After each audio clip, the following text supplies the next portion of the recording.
député de Saint-Bruno, Saint-Hubert. Merci, Monsieur le Président. Je suis honorée de prendre la parole sur un sujet aussi important que celui de la maladie de Lyme. Je tiens à saluer le travail accompli de ma collègue de Saanich Gulf Island pour présenter cette initiative très importante. Cette maladie se répand au Canada et on s'attend à ce que sa propagation se poursuive durant les années à venir. C'est pourquoi nous devons agir vite et le projet de loi C-442 de ma collègue va dans ce sens. Comme il a été dit, la maladie de Lyme causée par la bactérie Borrelia burgdorferi se transmet par la morsure de tiques. En plus d'entraîner des symptômes graves, la maladie peut laisser de sérieuses séquelles d'ordre rhumatoïde, cardiaque ou même neurologique. Au Canada, les tiques qu'elles peuvent transmettre la maladie de Lyme se trouvent dans les régions du sud, du Manitoba, de l'Ontario, de la Colombie-Britannique, ainsi que dans certaines régions du Nouveau-Brunswick, de la Nouvelle-Écosse et du Québec. Au Québec particulièrement, ces tiques porteuses de la bactérie sont présentes surtout dans la région de la Montérégie, Monsieur le Président. Le Bulletin québécois de vigie, surveillance et intervention en protection de la santé publique montre qu'il y a une importante hausse de nombre de cas de la maladie en Montérégie. En 2012, le nombre de cas a considérablement augmenté, passant de 16 cas en 2007 et à 43 cas en 2011. Montcalm se trouve dans cette région, Monsieur le Président, et l'inaction du ministère de la Santé pour endiguer la progression de la bactérie me préoccupe profondément. Aujourd'hui, le Mont Saint-Bruno est devenu une zone à risque où on trouve de nombreuses tiques transmettant la maladie. Nous devons mettre en place une campagne nationale pour avertir les citoyens des tiques qui existent dans leur région. J'aimerais rappeler que dès 2008, la députée néo-démocrate Judy Wasilicia-Leis demandait au ministre de la Santé la nécessité de mettre en œuvre une stratégie pour protéger les Canadiens contre la hausse des cas de maladie de Lyme. Cette intervention n'a donné lieu à aucune réponse, Monsieur le Président. Et pourtant, 5 ans après, nous constatons que la maladie progresse de façon exponentielle. Le gouvernement a fait la sourde oreille à cette époque.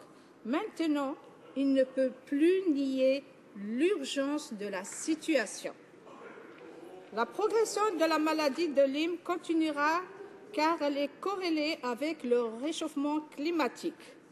Les hivers sont moins froids qu'auparavant, ce qui permet aux tiques de survivre plus facilement. Inévitablement, un plus grand nombre de régions vont devenir des zones à risque. Il faut donc être proactif en établissant un programme national de surveillance médicale pour suivre l'évolution des taux d'incidence et des solutions proposées sont dans le projet de loi C-442, Monsieur le Président.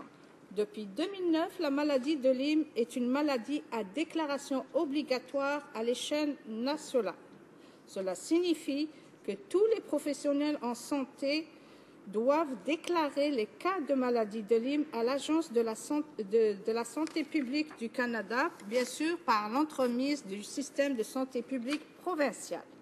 Cette prérogative doit impliquer la mise en place d'actions préventives et la conduite de programmes adaptés aux besoins de santé publique. Pourtant, rien de concret n'a été fait jusqu'à ce jour. On relève des témoignages de malades, bien sûr atteints de Lyme, qui ont été confrontés à l'ignorance de certains médecins sur la maladie. Hormis ce constat alarmant, les médecins passent à côté de la maladie parce que les examens sanguins pour le diagnostic sont très peu fiables. Les tests diagnostiques actuels sont efficaces quand la maladie de Lyme est disséminée, mais pas quand elle est au stade précoce. En plus, les personnes atteintes de la maladie de Lyme reçoivent fréquemment un diagnostic erroné. Plusieurs spécialistes sont à ce propos d'avis que le test d'ELISA pratiqué au Canada sont inadéquats. Une récente étude conduite à l'université Johns Hopkins, une des écoles de médecine les plus prestigieuses des États-Unis, a démontré que le protocole de test ELISA pour la maladie de Lyme ne permettait même pas de détecter, tenez-vous bien, 75% des patients. Une telle situation n'est pas normale, Monsieur le Président. Le gouvernement fédéral doit faire preuve de leadership sur les soins en santé et doit chercher au mieux protéger la santé des Canadiens et Canadiennes en apportant des solutions efficaces et effectives.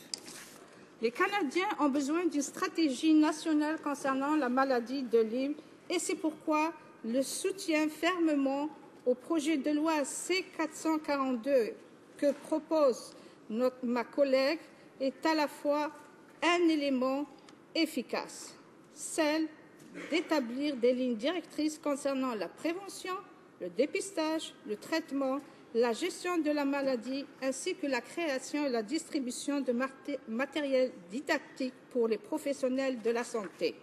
Les personnes touchées par la maladie de Lyme sont mal documentées et leur situation sanitaire est souvent mal prise en charge. Les recherches visant à l'amélioration du diagnostic doivent constituer une priorité pour éviter les diagnostics erronés. Monsieur le Président, il y a longtemps qu'une telle stratégie aurait dû être adoptée. La santé des Canadiens et des Canadiennes ne peut être un enjeu de second plan.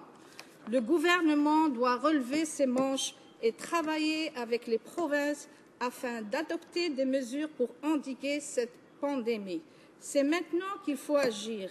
L'appui sans réserve au projet de loi C-442 et j'invite mes collègues à appuyer à leur tour ce projet de loi, Monsieur le Président.